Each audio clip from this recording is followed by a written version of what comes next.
নমস্কার বন্ধুরা, আজকে নিয়ে এলাম নতুন আর একটা রেসিপি, ঝিঙের নিরামিষ রেসিপি। গরমেতে খুবই হালকা পাতলাভাবে রান্নাটা করেছি আর কম মশলাই করেছি।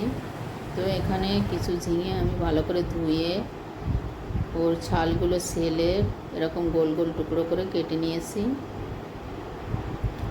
তো এটাকে রান্না করার জন্যে আমি একটা কড়াই চড়িয়ে দিলাম। কড়াইতে কিছুটা তেল নিয়ে নিয়েছি। এখানে যে কোনো তেলই ব্যবহার করা যাবে, সর্ষে তেল, সাদা তেল। তো আমি এখানে সাদা তেল ব্যবহার করেছি। তো তেলটা গরম হলে এর ভিতরে আমি হাফ চামচ রাঁধুনি আর দুটো কাঁচা ঝাল একটু নাড়িয়ে চাড়িয়ে হাফ চামচ আদা কিচে নিয়েছি, সেটা এখন এর ভিতরে অ্যাড করব।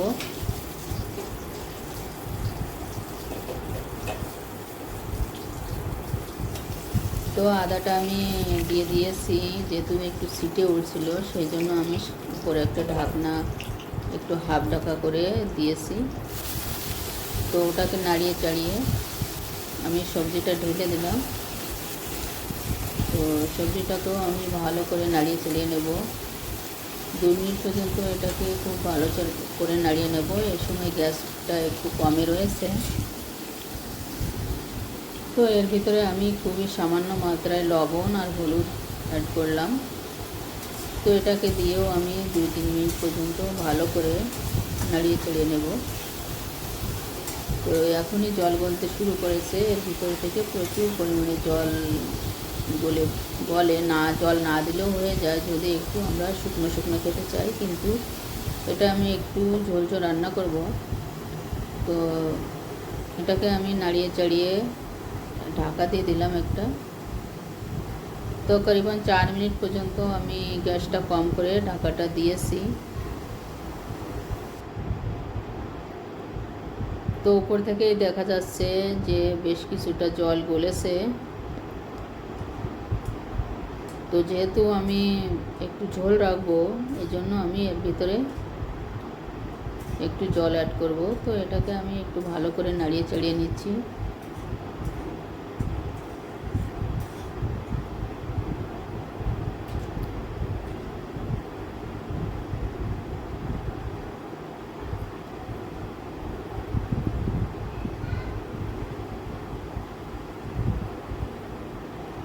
তো এর ভিতরে আমি কিছুটা জল দিয়ে দিলাম, যে পরিমাণে ঝোল রাখবো সেই পরিমাণেই জল দিয়েছি। তো জল দিয়ে এটাকে একটু নাড়িয়ে চাড়িয়ে জাল আসা পর্যন্ত অপেক্ষা করব। যখন এটা ভালো করে ফুটে উঠবে তখন আমি এটাকে নাড়িয়ে চাড়িয়ে এর ভিতরে বাকি মশলাটা, যেহেতু আমি ওই সময় লবণটা একটু কম দিয়েছিলাম, তো লবণ দিয়ে দেব। আর হাফ চামচ লাল ঝাল দিয়েছি আর হাফ চামচের কম পিসা ধনিয়া দিয়ে দিলাম। এটাকে আমি নাড়িয়ে চাড়িয়ে দেবো ভালো করে। তো লাল ঝালে ভালোই রঙ এসে গেছে, এই জন্য আমি আর হলদি ব্যবহার করলাম না।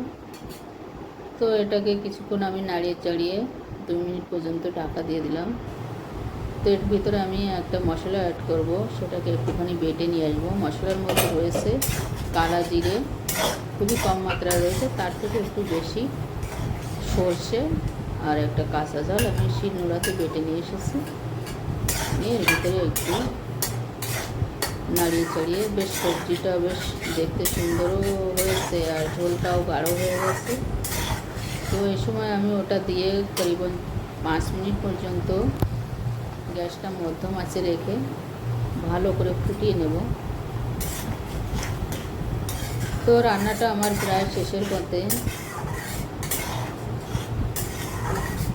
তো এইভাবে একটু বিনা ঢাকনায় এরকমভাবে নাড়িয়ে চেড়ে নিতে হবে, ঝোলটাও ধীরে ধীরে গাঢ় হয়ে যাবে।